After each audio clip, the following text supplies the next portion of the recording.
Morning ladies and gents, I'm Stuart from Patrol Base, and today in our next series of new player introduction videos we're going to talk about suppressors, how to fit them, the various different types, and the pros and cons and the effects that they can have on your weapon.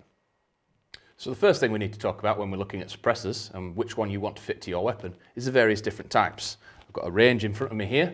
So from my right we've got a Chris Vector AEG. This has a 14mm counterclockwise thread. There are various suppressors that you can buy on the market that also have 14mm counterclockwise thread. So the next time you grab a bottle of BBs whilst you're at a game and you unscrew the cap, that is a clockwise thread. Lefty-loosey, righty-tighty. On most AEGs, it is the opposite way. We'll come to how to fit it in a moment. Coming across into the centre, we have two pistols. The small suppressor here has a male thread on the top of it that screws into the barrel of the pistol. On my left, we've got the ASG MP9. The suppressor that's next to it here only fits this weapon. We'll refer to this as a proprietary suppressor. So what I'm going to show you now is how to fit a 14mm counterclockwise suppressor to your AEG. What I have here is a Crytac Chris Vector and an Allen key. So the Chris Vector has a 14mm counterclockwise thread and a grub screw located just on the top here. I'll loosen this slightly. Don't take it all the way out, as if you lose that grub screw, you'll never get it tight again. I'm then going to turn the flash hider clockwise to remove it.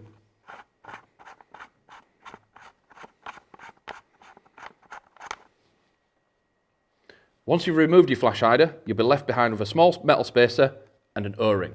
This creates a small amount of tension, so when you tighten anything on here, it's nice and tight. What I'll do now is with the suppressor, line your threads up and just go slightly the wrong way until you feel a little click. That lines the threads up, and then you go counterclockwise to screw your suppressor on. Once it gets close to the spacer, you'll start feeling it getting quite tight, and that's the tension being provided by the O-ring. As you can see, the suppressor hasn't quite lined up properly because this isn't a cylindrical suppressor. On this specific model, there's a little lever on the bottom. You can loosen that, rotate the suppressor to where you'd like it, and then lock it off.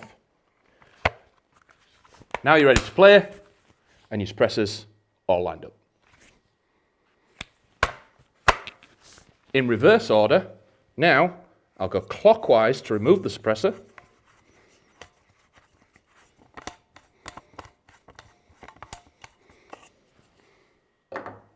Grab my flash hider. Again, just go slightly the wrong way. Your threads will line up, and again, go counterclockwise. Now I've got to the tension point. Get my grub screw, Allen key, and just tighten that down. Now again, you're ready to play CQB. So guys, what we're going to look at now is pistol suppressors and pistol suppressor adapters. The 1911 that we have here in front of me has a pistol suppressor adapter screwed into the outer barrel. This simply comes off. Conveniently with this pistol, this does come with it. There are some available separately, so you can buy these if your pistol doesn't come with one. And all you simply do is line it up, screw that in, and you're ready to attach a suppressor to your pistol. This one currently has a little knurled protector against it in case you're just running it stock. You don't damage any of your threads as you're running around with it. The second pistol I have here, again, has a female thread in the outer barrel, and the suppressor I have here has a male thread. If we line these together, just go slightly the wrong way so the threads click, and then tighten it down. Just don't go too tight with it. And there we are set up. Obviously, with this being quite a lightweight suppressor, the gun will cycle and perform as normal. Please be aware that if you're going to put a heavy suppressor on the front of your gun, you might diminish the performance and stop the weapon cycling properly. Also be aware that if you are planning to run an extended barrel in your pistol and you're using the suppressor to hide the end of the barrel, you may increase the power of your pistol, taking it over a sight limit that you'll be allowed to use your pistol at. Again, to remove the suppressor, just turn it counterclockwise and your pistol's good to go again.